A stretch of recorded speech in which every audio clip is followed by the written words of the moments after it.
What's going on, everyone? So, as stackers, we like to be prepared for the worst in case of any scenario. Call yourself a stacker or a survivalist, a prepper. So, let's play a game.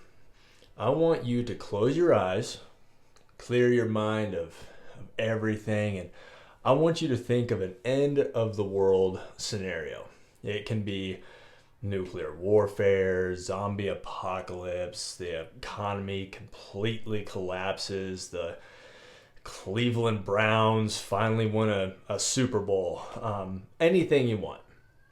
And let's go over the pros and cons of silver and gold in your made up scenario and what would be your best option.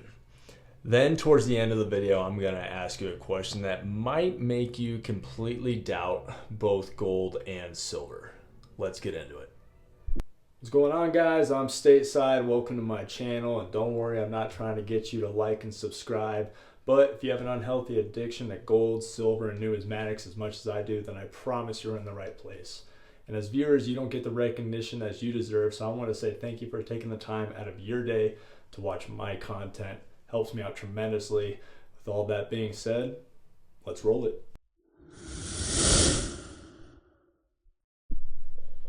Okay, so you can open your eyes now. So, have you found which apocalypse you want? So, in this scenario, you can only pick gold or silver. I know this isn't the likely case, but for the sake of the video, you only get to pick one. So, choose one so we can see what people prefer. Tell me what you would snatch up in the comments. And every time I post a video, I'm always reminded that silver rounds, how they're the best option. So let's see how they hold up. So silver's great. I stack all kinds of silver, whether it's, I have numismatics. I don't have one next to me. I probably should have grabbed one. Silver bars, high premium coins. I got, you guys know I love my Libertads. So high premium stuff, or your rounds right here, which are going to be your lowest premium silver. So, how does silver do in an end of the world situation? Well, it's great for small purchases and bartering. Let's say you need to purchase some food, trade for some medication. Someone has, seeds for growing crops, so you can start growing your own crops and food source. Your all the vegetation that you would need. And you have different sizes, varying in different price ranges based on your sizes. So you have something as low as constitutional silver dimes that are your 90%, going for around $2 nowadays. And then you have your stuff all the way up to like your 100-ounce bars right here that are going for around $2,800. And there's bigger options, but 100 ounce is the biggest I got. So that's the only example I'm going to be showing you guys. So you could use things like everything from like $50 junk silver to your dimes to your 1 ounce silver rounds right there to get you like a loaf of bread, or you have your 100-ounce silver bars for like a big batch of trade goods. If you're trading with someone who has a lot of what you would need, let's say you doing a one-stop shop and you're getting seeds, chickens, medications, clothes, all in one purchase. You can go about that, and you might hear people often say, silver is silver.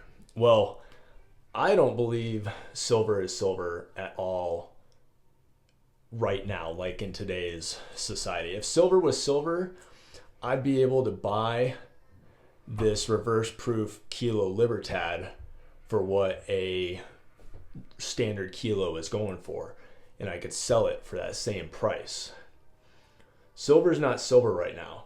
If that was the case, I could buy a round for the same price. I could buy any other coin I wanted.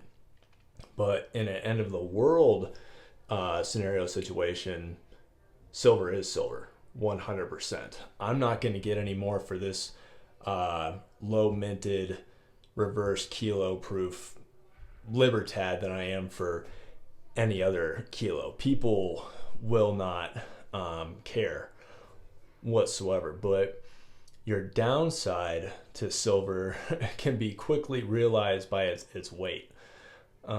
Let's say you're on the move and you're solo. Carrying a couple 100-ounce bars for a distance can start to take its toll on you, and it's not exactly the easiest to hide if you're trying to relocate 1,000 ounces or even more by yourself. Out here I got 20, 120, 130. I got like 150 ounces out here. Right? No, I got maybe closer to 200, a little south of 200 ounces. That's a lot just right there. Picture 1,000 ounces trying to move that just by yourself. You're always on the move. It's not ideal. So this is where gold can come in handy, where you can store an enormous amount of wealth in your pocket and it's easy to move. These 2 ounces right here, and we'll throw that on top, is equivalent to what's over here on your left side with the silver. And remember, I got a big question for you guys at the end, so don't zone out or leave early. So what would gold be used for? Gold can be used for your big purchases, buying cattle or a lot of cattle, a safe haven. If you need somewhere to hide for a while, you can give someone an ounce of gold saying, hey, can you hide me for a week, smuggling you somewhere safe. And, this is all depending on the situation, right? We got someone invading the country and you need to get from point A to point B safely, and someone's got the resources and you don't, or things are starting to get better in the world's starting to recover, and you can use it to buy a property, some land. You have your small pieces of gold, your small sizes that are compared to a couple ounces of silver, like a gram of gold is the equivalent of 3 ounces of silver right here. So to your bigger sizes, like your 1 ounce pieces of gold would match your 100-ounce silver bars. So just like silver, you have your various sizes and for different purchases, mainly used for your bigger buying power. So, and like I said, in this scenario, you're only getting to pick one. You either get to grab your silver or your gold. In an ideal world, we would obviously want to grab as much as everything that we can. Your silver for your smaller bartering trades for food and stuff, and then your gold for what I was talking about earlier. And unfortunately for me, all my high premium stuff's going to go out the window. So my slab pre-1933 gold's not going to be worth much more, and neither will my poor little Libertad right there. But for right now, it hasn't gotten too bad. So we're not there yet. So what's the downfall with your gold? Well, unless you have a large abundance of it, you may run out very quickly. Like I said, your said earlier, your smallest pieces of gold is worth several ounces of silver. So if you only have like, your 1/10 pieces of gold or 1 ounce and you need some food, you're going to be having to clip these things apart. And if someone doesn't want you clipping them and you're starving, you may be trading 1 ounce of gold for a piece of bread.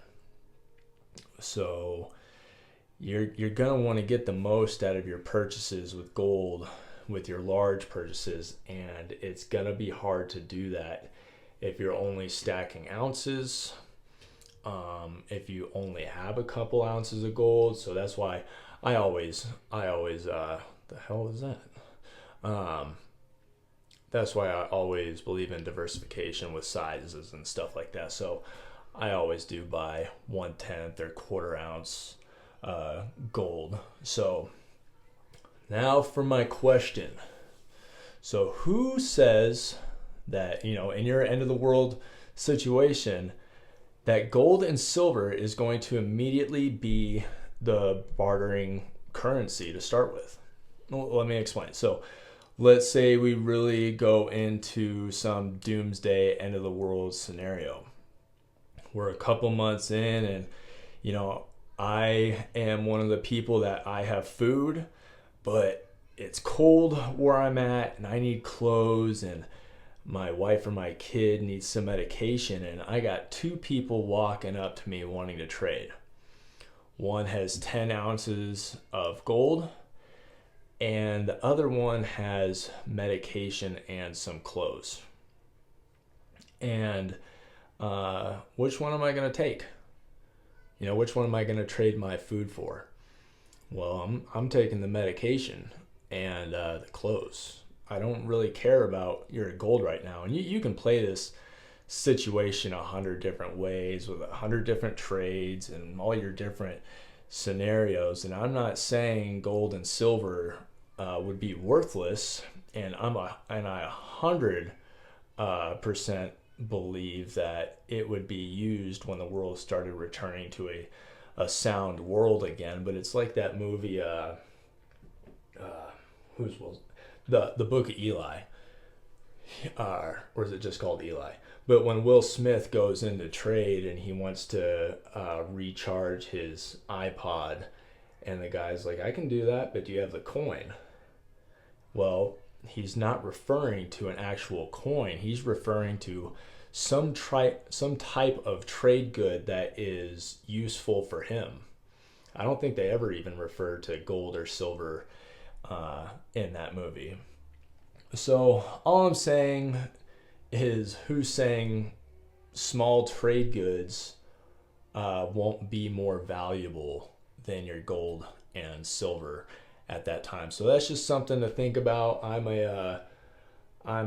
kind of more of a reasonable person. Like I always say, I absolutely love my gold and silver, but I also like to make videos like this to kind of get people to think. So that's all I got for this video, guys. Hope this made you kind of think a little bit deeper, not putting all your eggs in one basket. I got some stored up food and water filters, water purifiers, and I got some of that good old lead.